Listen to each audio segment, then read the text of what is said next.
Hey Optimancers, Chris here. So I'm going to do a shorter video today, and this will be an extra release. I'm not going to make it one of my regular releases, but I did figure I should go over the Kender race that was introduced in the new Dragonlance adventure, and it is now a player option, so I do want to have some content where I at least go over it, but I don't think this will be a long video, so we'll just go ahead and make this an extra video.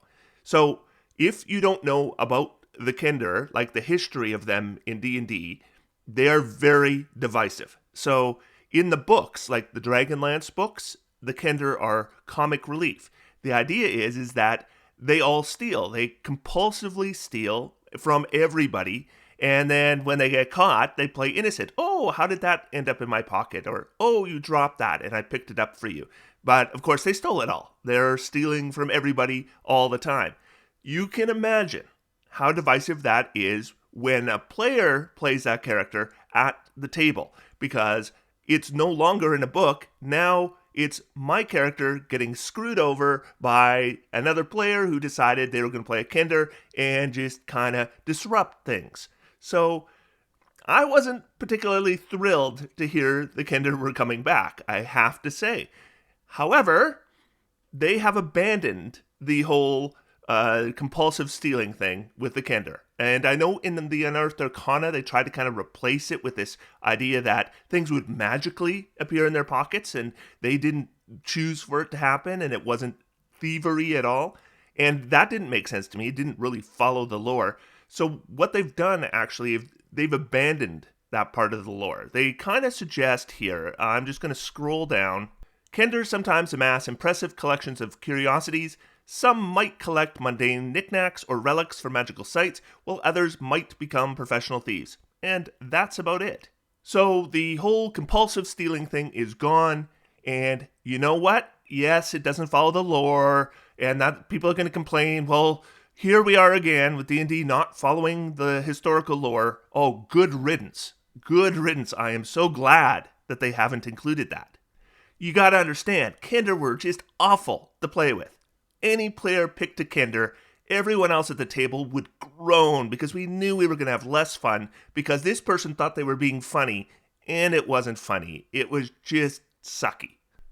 So what did they give the Kender? Let's take a look, and I'll talk a little bit about optimization. So you're a humanoid, you're small, walking speed 30 feet. This is the standard now. If you're small, you're still going to get a walking speed of 30 feet. They're not going to drop you to 25 anymore. And we're going to get 3 features: Fearless, Kender Aptitude, and Taunt.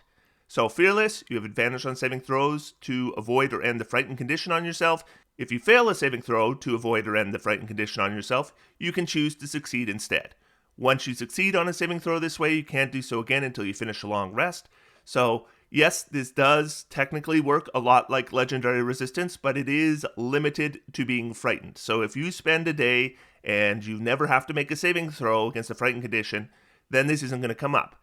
Frightened, however, is fairly common in the game, so this is a really good feature. Like halflings have the advantage on the saving throws against frightened, here you have advantage on saving throws, and if you fail, you can make it instead. And when I think about optimization, I think if we're going to play a character that has a poor wisdom saving throw, this is a fail-safe at least against the frightened condition, and that is going to be probably 40% of your wisdom saving throws. The next feature they get is Kender Aptitude, so you're going to get proficiency in 1 additional skill. That can be Insight, Investigation, Sleight of Hand, Stealth, or Survival. This is a pretty good list. I'd say Investigation comes up a lot, Stealth comes up a lot, so I'm pretty happy with that. And finally we get what I think is the most interesting feature they get, Taunt. You have an extraordinary ability to fluster creatures. As a bonus action, you can unleash a string of provoking words at a creature that is within 60 feet of you that can hear and understand you. The target must succeed on a wisdom saving throw, or it has disadvantage on attack rolls against targets other than you until the start of your next turn, and the DC equals 8 plus your proficiency bonus plus your intelligence, wisdom, or charisma modifier you choose when you select the race. And you can use the bonus action a number of times equal to your proficiency bonus, and you regain all expended uses when you finish a long rest. The reason I think this is an interesting feature is it is a bonus action, because there are other features like this in the game. This is the path of the Ancestral Guardian Barbarian, and you can see we have Ancestral Protectors right here. And when you make an attack on your turn and you hit somebody, then until the start of your next turn, that target has disadvantage on any attack roll that isn't against you. And this is the first creature you hit on your turn. The Cavalier from Fighter has a at least similar feature in Unwavering Mark. And once again, you must hit a creature with a melee weapon attack, and you mark that creature until the end of your next turn. And while it is within 5 feet of you, it has disadvantage on any attack roll that doesn't target you. And here is the Artificer Armorer, and if we get the Thunder Gauntlets, a creature hit by the gauntlet has disadvantage on attack rolls against targets other than you until the start of your next turn. The reason why I point these out is because in all these cases, it's probably our action that we're using to make those attacks, leaving our bonus action likely freed up. This is Panache from the Swashbuckler Rogue. This one requires 9 levels, and then you can make a Charisma Persuasion check contested by a Wisdom Insight check from the enemy. And same thing, if they fail, then they have disadvantage to attack anyone but you.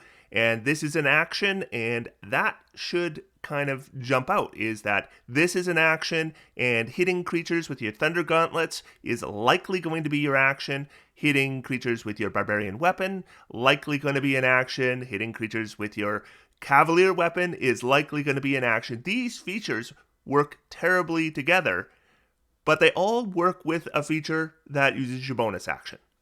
And being that we probably are fighting more than one creature a lot of the time, this gives us, although it is limited in use, a bonus action to target that second creature.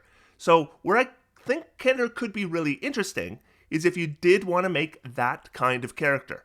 Because I don't think the Taunt feature is redundant. I think it is complementary to those features.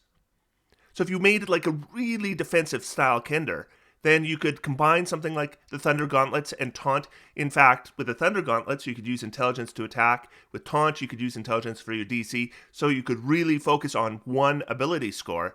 And you could be causing this disadvantage to multiple creatures in a round. And then if you really focus on your own defense, I think as far as these kinds of characters go, you'd be doing pretty well.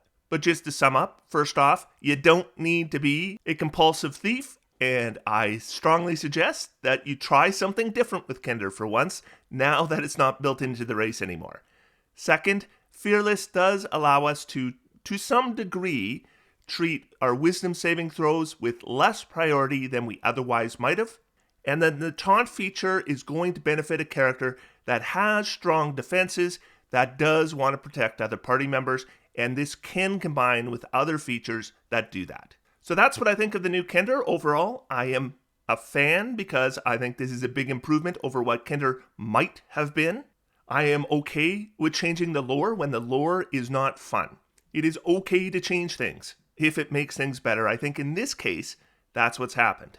I don't think this is a super powerful race, and I don't think that style of play, the causing disadvantage on things, is all that powerful. But it is prevalent in the game, and I see players who enjoy playing that style, and if that is you, Taunt is a definite way you can enhance that.